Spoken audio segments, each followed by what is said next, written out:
Yeah, let's just start it off. What's up, guys? You guys remember Mason? He was just in the previous Not So Round Table, and he's usually making products and me most of the time look pretty dang good on camera so that I don't look like I'm super tired or, making sure that the guns all look good. So thanks for coming on with me. Yeah, for sure. Good to be here.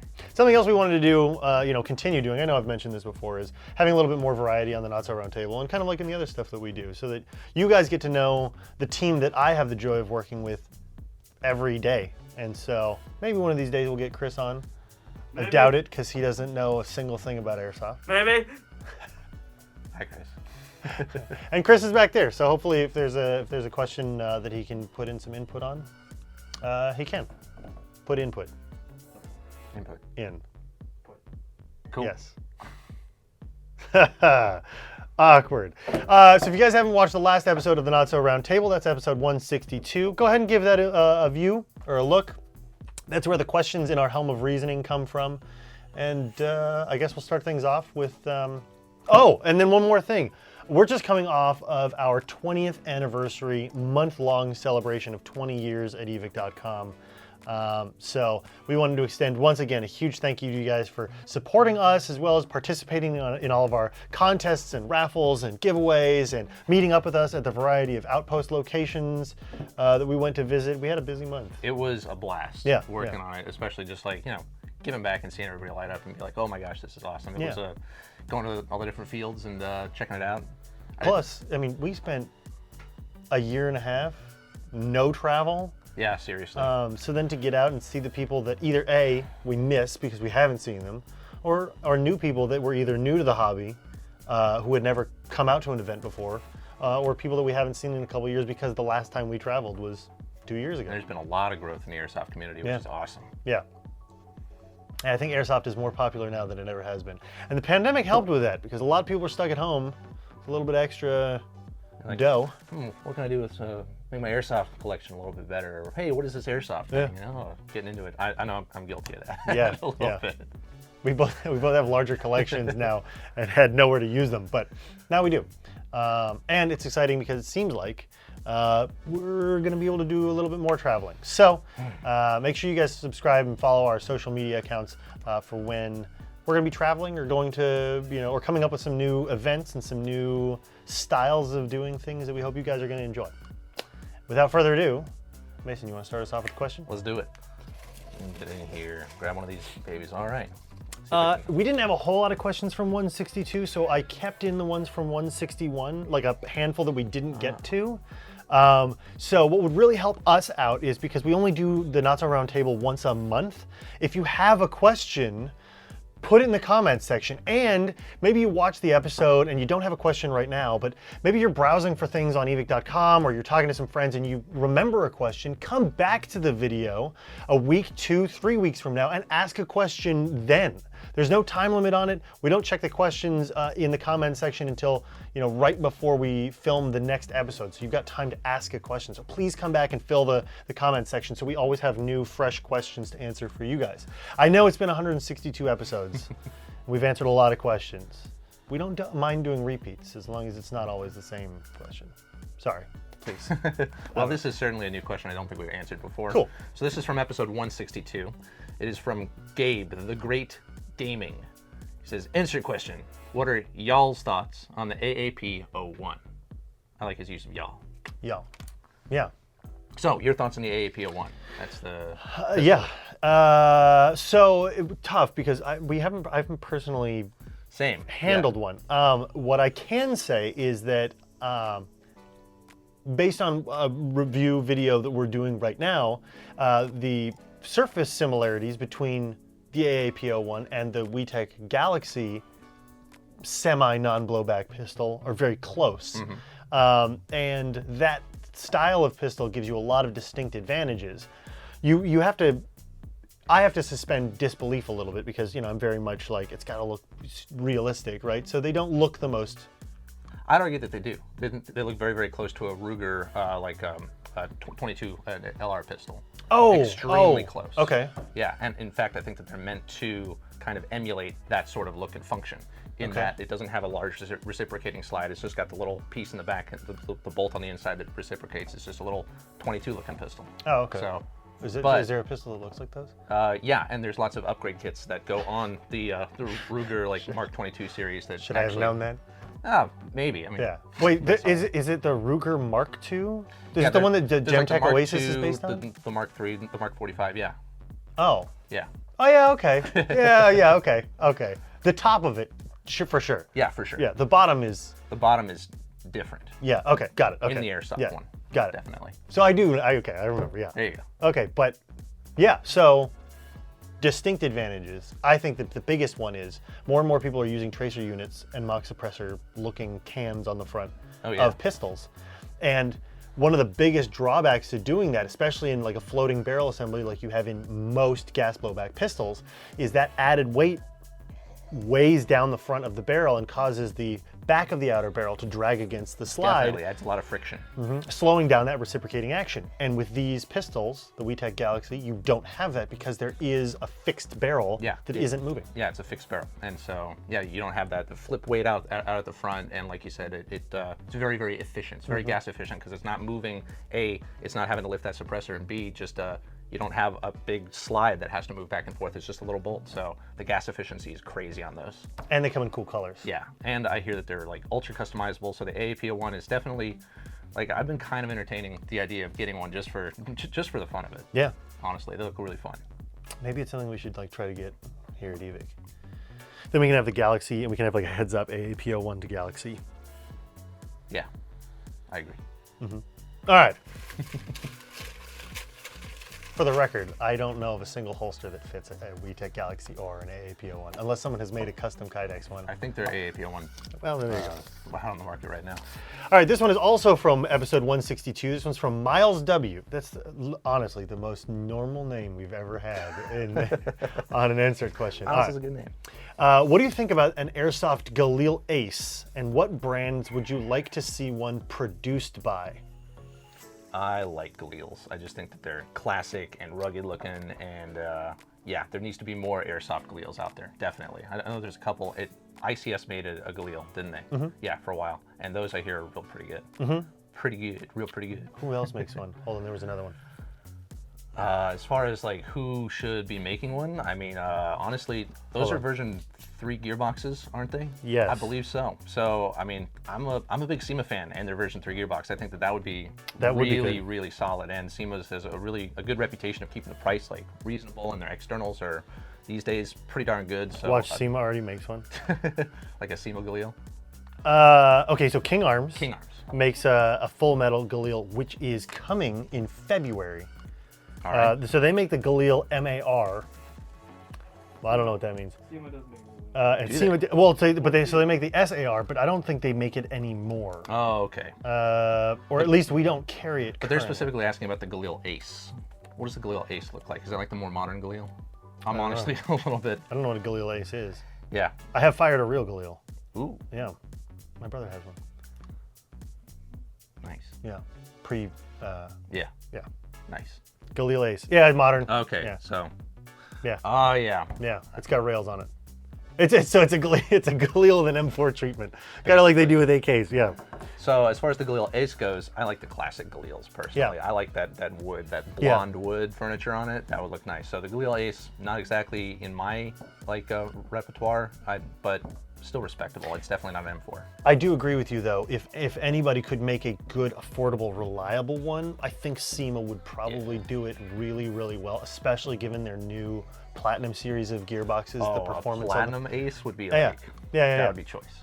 So SEMA, if you're watching this, make a Galil Ace. A Galil Ace. Galil Ace. On that note, Try it. let's get in here. Oh, got kind of a big one. Oop. All right, so this one is from Big Bertha 98. Nice. Hey, insert love the show. Thanks. Thanks. My question would be, or is, what do you think is best? What do you think is the best hop-up option? R-hop, S-hop, or flat hop? What are the pros and cons? And thank you. Keep up the amazing work. Okay. Thank you. All right. Thanks. Excellent question. Do you want to start off? Or Yeah, I've only really got experience with R-hop. I've never flat hopped anything, but Okay.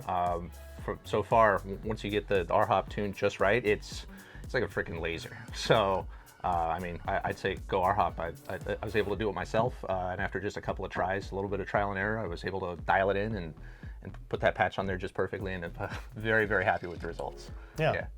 All three systems are going to give you a lot better consistency than a traditional pre-installed hop-up out of the factory for almost every airsoft product.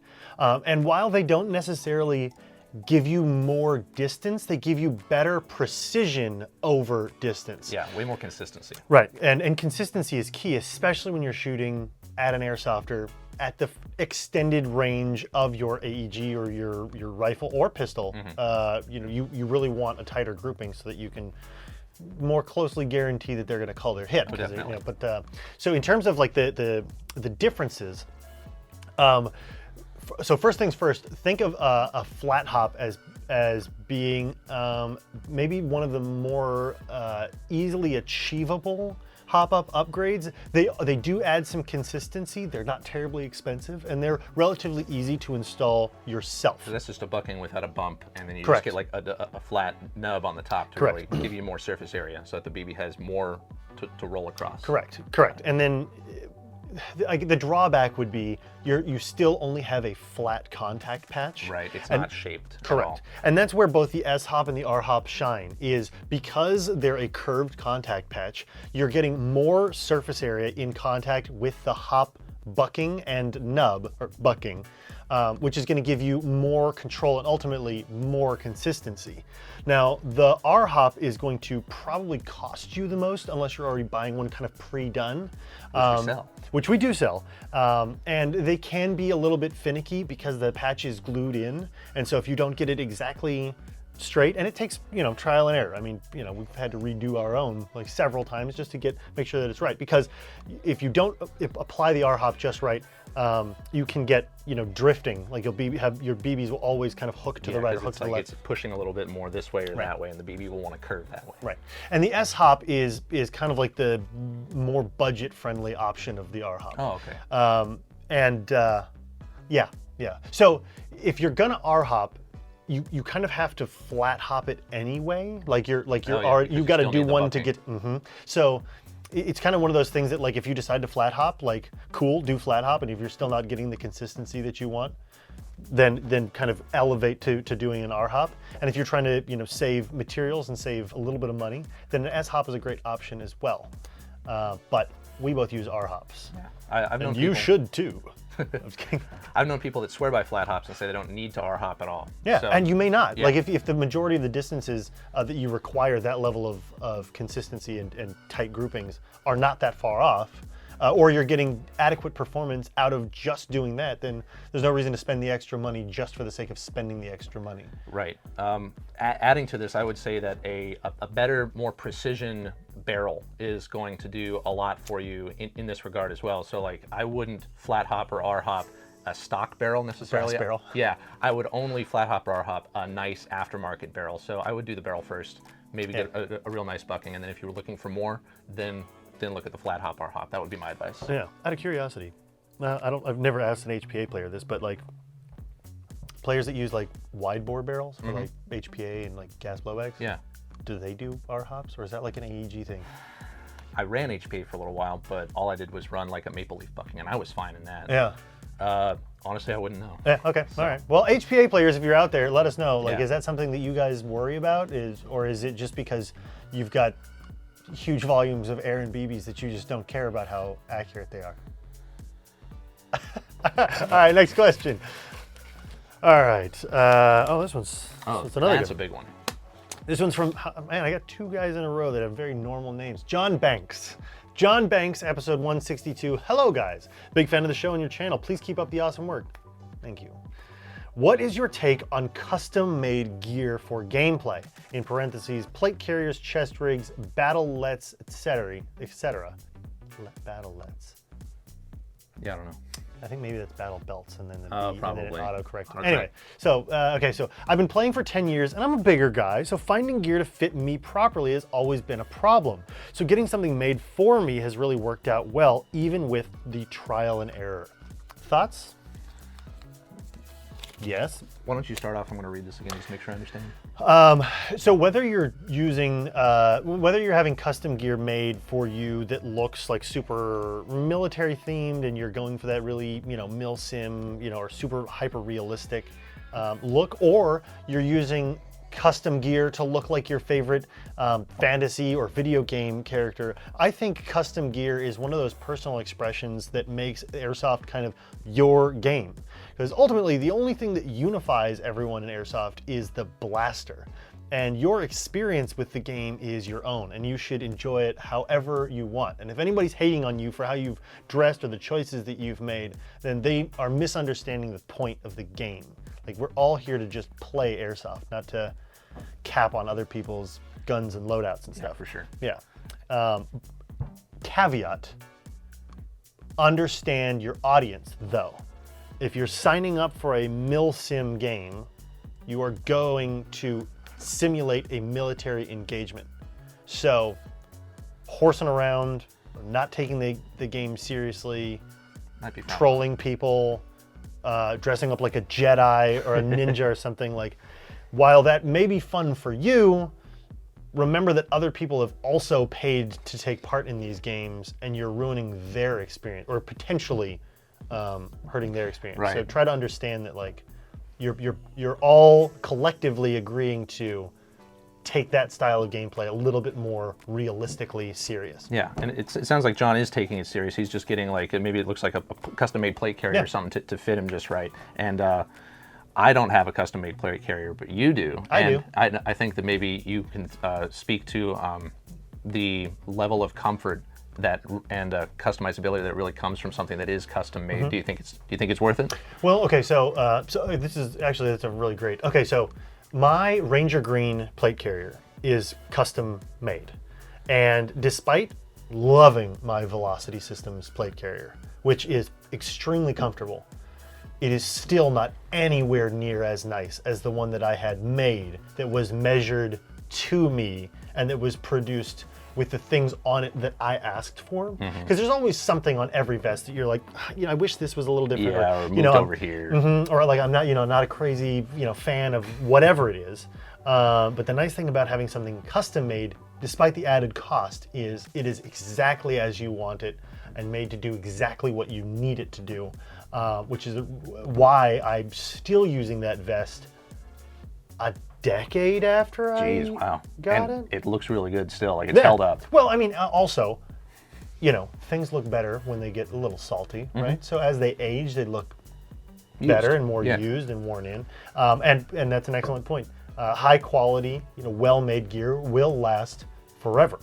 Well, maybe not forever, but it will last you a long time. And I've certainly gotten my money's worth out of it. So, yeah. So custom-made gear, you're definitely going to pay a little bit more, but it's probably worth it if you got the coin and you're really looking for that next level of fitment, or you need something. Yeah, definitely worth. Yeah, especially if both players on both sides of the spectrum struggle with this. Real slender guys and gals who like just don't fit big, big manly military man, plate carriers. Right. And then on the other side of the spectrum, there are big guys that want to play Airsoft, and there aren't a whole lot of people making huge vests or vests that can Accommodate. Expand large enough. Yeah. Thankfully, there are a handful of brands. Condor specifically actually makes really widely adjustable Condor, vests. Valken has like an XL plate carrier with like an extra row of Molly and stuff like that. So yeah. Yeah. So there are options out there, but they are limited, obviously. So that's custom made might be the way to go. Yeah. All right, here we go. Nice one. Feels good. Huntsman Airsoft from episode 161. Oh, okay. So this is one of the ones that I kept in there. Yep. Yep. All right. Question.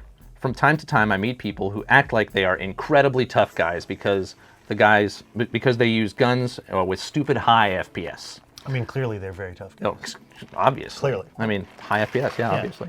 And if I voice my worries, they just answer that they don't mind getting shot with a high FPS and that everybody else is just a wimp and should take a BB Hematoba with pride. Yeah. What's your opinion on such tough Airsoft guys? Yeah. Not a very high opinion. Same.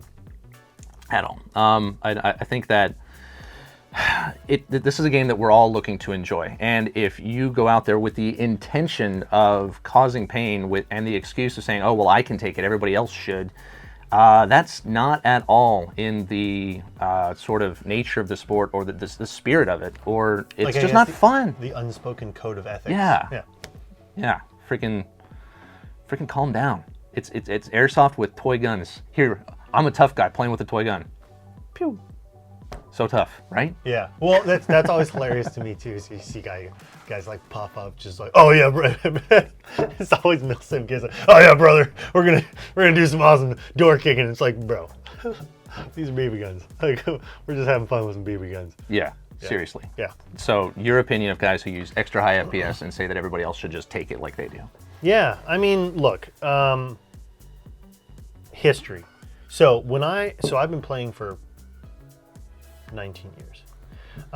And when I first started playing, at the field that I was going to, it was still, Airsoft was not nearly as popular as it is now, okay? Yeah. Almost 20 years later, obviously. And because the vast majority of players were adults at this field, and because full auto was still allowed indoors, and because the chrono rules were really lax. Like the games, especially the competitions, because they had like force on force tournaments. Oh, cool. Where it was like your team of 6 versus another team of 6, Right, and so, but 90% of the time the games devolved into just pain games. Pain games. Right, and so Yeah. like guys on my team we had insanely fixed up P90s that were doing 45, 50 a second. Yeah, like 400. At 400, and we're all using Laylax drum mags, and so you're just laser beaming each other, and because tensions run high, it is an adrenaline filled hobby, right? Like Sure. Airsoft is definitely adrenaline filled in a way that video games are not, right? Because you're running around and Video games can get very adrenaline filled, but I understand what you're there's saying. that physical Right. aspect of it, and you're face to face with people, and so people, especially back then, got really hot headed, and man, we were in games where it was me and Kennedy too. But so we were in this game, and neither of us wanted to call out, and we're both pissed off, and we're both bleeding and angry, Jeez. and we're literally standing 20 feet from each other, just like, call your hand, and we're both lighting each other up and just striping each other. Oof. And it was and that's when that last game I was just like, this isn't the kind of airsoft I want to play. This isn't fun, because then you leave the field pissed off, you're both in pain, like no one's having a good time. Yeah.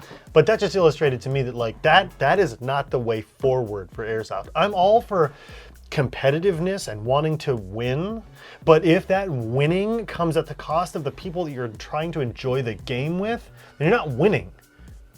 Like you're playing a game by yourself. Yeah. And that kind of like supermoto, like look at how cool I am, or look at how high my FPS gun, how high my FPS is, like cool, man.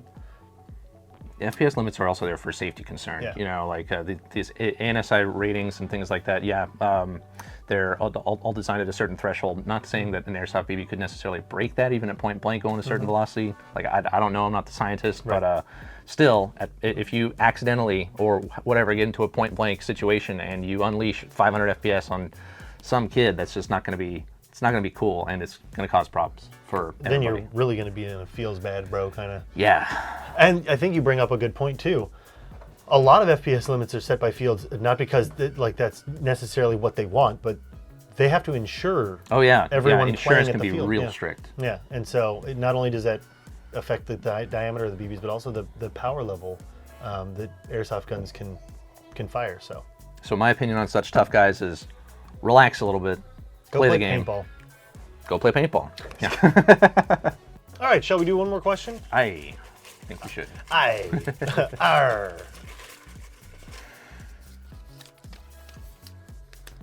All right, this question's from Faulty Freeze from episode 161.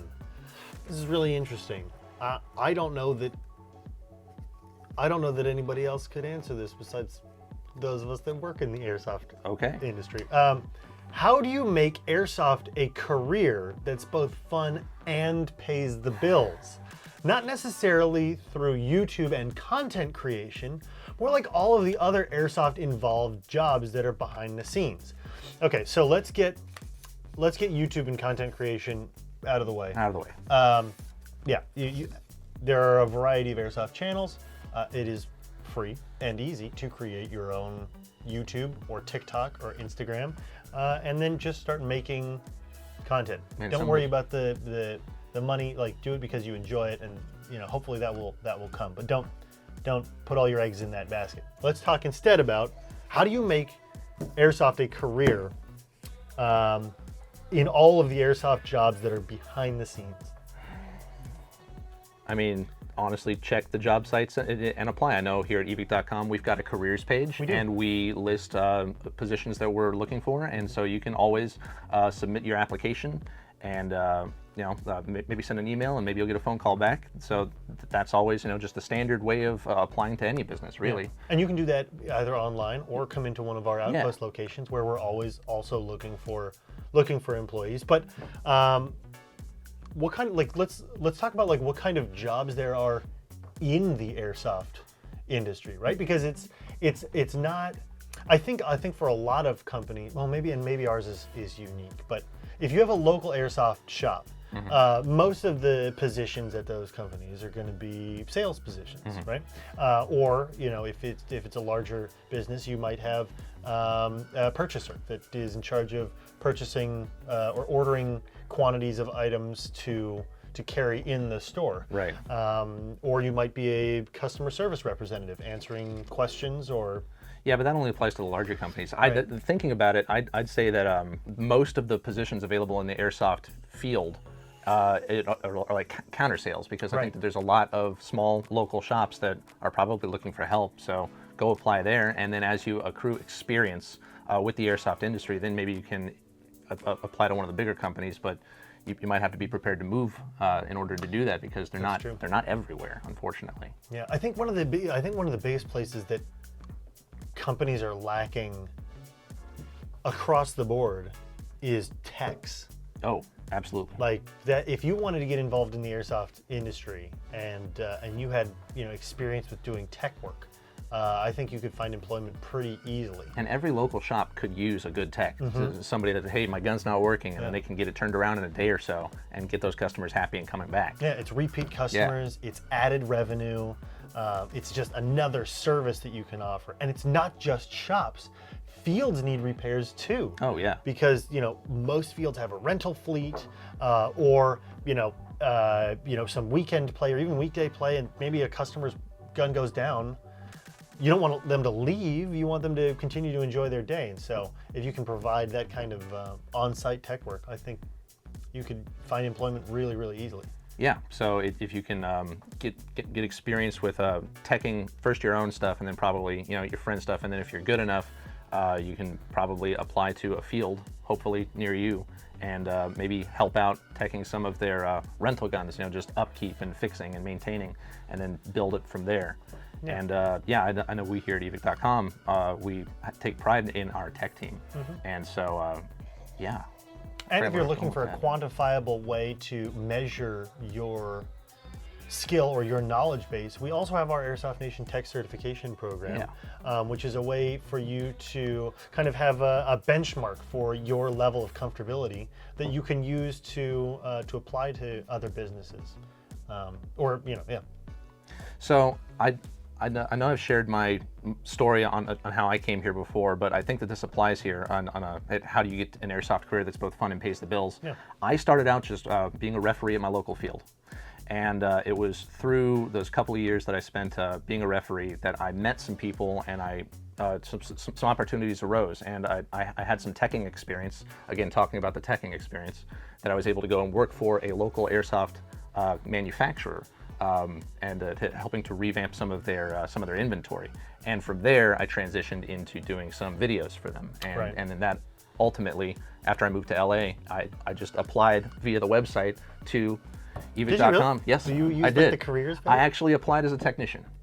What? Yeah, I was going to be an airsoft tech, and then they saw that I had some YouTube experience. Like, hey, you want to join the video team? I said, yes. Yes, I would much rather. And now I'm sitting in front of the camera on Insert here today. So you worked up from ground level.